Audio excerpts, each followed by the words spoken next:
மனிதனுக்கு தாழ்மையும் நன்றியும் இருக்குதுன்னா அவனுக்கு கிருபை அதிகமாக உண்டாகும். தாழ்மையும் நன்றியும் இல்லைன்னா கிருபை ஸ்டாப் ஆயிடும், கிருபை ஃப்ளோ ஆகாதுங்க. ஏன்னா ஸ்தோத்திரத்தினாலதான் கிருபை பெருகுது. நீங்கள் எல்லாவற்றிலும் எப்பொழுதும் சம்பூர்ணமுடையவர்களாகியும் சகலவித நற்கிரிகளிலும் பெருகுவர்களாய் இருக்கும்படியாக தேவன் உங்களிடத்தில் சகலவித கிருபையும் பெருக செய்ய வல்லவராக இருக்கிறார். தேவன் சகலவித கிருபையும் பெருக செய்ய வல்லவர். எதுக்கு? யாருக்கு? நீங்கள் எப்பொழுதும் எல்லாவற்றிலும் சம்பூர்ணமாக இருக்கணும். அதுக்காக தான் தேவன் சகலவித கிருபையும் பெருக செய்ய வல்லவராக இருக்கிறார்.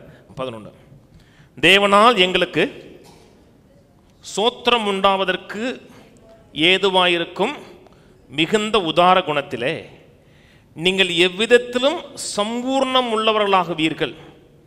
இந்த தர்ம சகாயமாகிய பணிவிடை பரிசுத்தவான்களுடைய குறைவுகளை நீக்குகிறதுமல்லாமல் அநேகர் தேவனை சோத்தரிப்பதனாலே சம்பூர்ண பலனுள்ளதாயும் இருக்கும். கிருபையை பற்றி பேசுகிறாரு. கிருபையை பற்றி பேசும்போதே 100 காரியம் சேர்ந்து வருது. என்ன வருதுன்னா சோத்திரம் வருது. புரியலையா? சோத்திரம் வருது, தேங்க்ஸ் கிவிங் வருது. யார் தேங்க்ஸ் பண்ணுவாங்கன்னா தாழ்மை உள்ளவன் தான் தேங்க்ஸ் பண்ணுவான். இதை பெறுவதற்கு நான் தகுதி கிடையாது, ஆனால் கர்த்தர் கொடுத்துருக்கிறாரு, தேங்க்ஸும்பா. ஒரு தாழ்மை உள்ள மனிதனை காமிச்சிங்கன்னா அவன் நன்றி உள்ள மனிதனாக இருப்பான். நான் சொன்னது புரியுதுங்களா? ஒரு மனிதனுக்கு தாழ்மையும் நன்றியும் இருக்குதுன்னா அவனுக்கு கிருபை அதிகமாக உண்டாகும். தாழ்மையும் நன்றியும் இல்லைன்னா கிருபை ஸ்டாப் ஆயிடும், கிருபை ஃப்ளோ ஆகாதுங்க. ஏன்னா ஸ்தோத்திரத்தினால தான் கிருபை பெருகுது. அப்போ முறுமுறுக்கிறதுனால கிருபை நின்றும். தேவன் நம்ம நிறைய ஆசீர்வதிக்க விரும்புகிறார், நிறைய கிருபையை பெருக பண்ண விரும்புகிறார். வேதத்திலேயே, முழு வேதத்திலேயே தேவனால் அதிகமாக பயன்படுத்தப்பட்ட ஒரு மனிதன் மோசே. புதிய ஏற்பாட்டில் அப்போஸ்தலனாகிய பவுல். இந்த மனிதன் மாதிரி அந்த அளவுக்கு க்ளோஸாக யாருமே இருந்ததில்லை. கிட்டத்தட்ட 80 நாள் தேவ பிரசன்னத்தில் இருந்த மனுஷன். அவரை குறித்து தேவன் ஒரு சாட்சி சொல்கிறாரு. என்னாகும் 12 எடுங்க. என்னாகும் 12:3.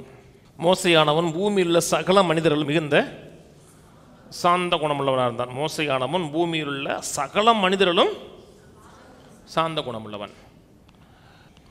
எப்போ சொல்கிறாங்கன்னா அவன் மனைவியை பற்றி தப்பாக பேசிகிட்டு இருக்காங்க. அவன் மனைவியை பற்றி மிரியமும் ஆரோனும் தப்பாக பேசுகிறாங்க. சிலருக்கு யாரை பற்றி ஏன் மனைவியை பற்றி நீ பேசுகிற, நீ யாரா அப்படின்னு டென்ஷன் ஆகும். அந்த நேரத்தில் அந்த மனுஷன் அந்த அளவுக்கு சாந்தமாக டீல் பண்ணுறாரு. இந்த மீக்னஸ், அதை ஹம்பிள் பண்ணுறது.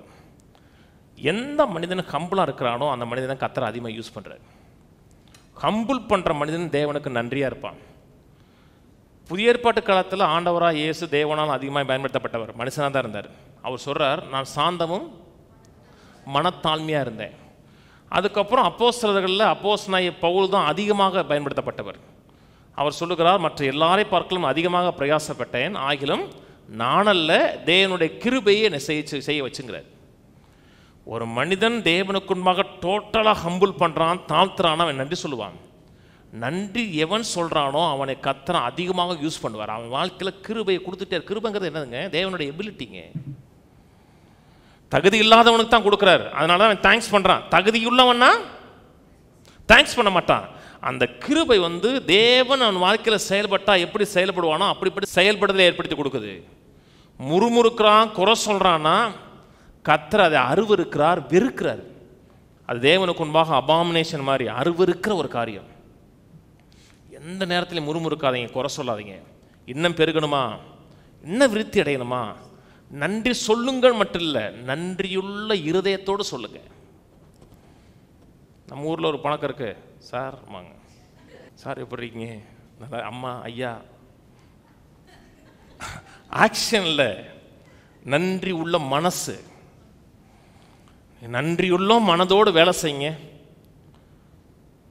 கர்த்தர் இன்னும் கொடுத்துட்டே இருப்பார், இன்னும் கொடுப்பார், இன்னும் கொடுப்பார். உங்கள் வாழ்க்கையில் தேவன் கொடுக்கறது பெருகிட்டே இருக்கும், நீங்கள் பெற்றுக்கொள்ளுறது பெருகிட்டே இருக்கும். உங்களுடைய இன்சைட் அதிகரிக்கும், அதாவது பார்க்குற விஷன் அதிகரிக்கும், விசுவாசம் அதிகரிக்கும், தேவன் உங்கள் வாழ்க்கையில் கொடுக்கறது அதிகரிக்கும்.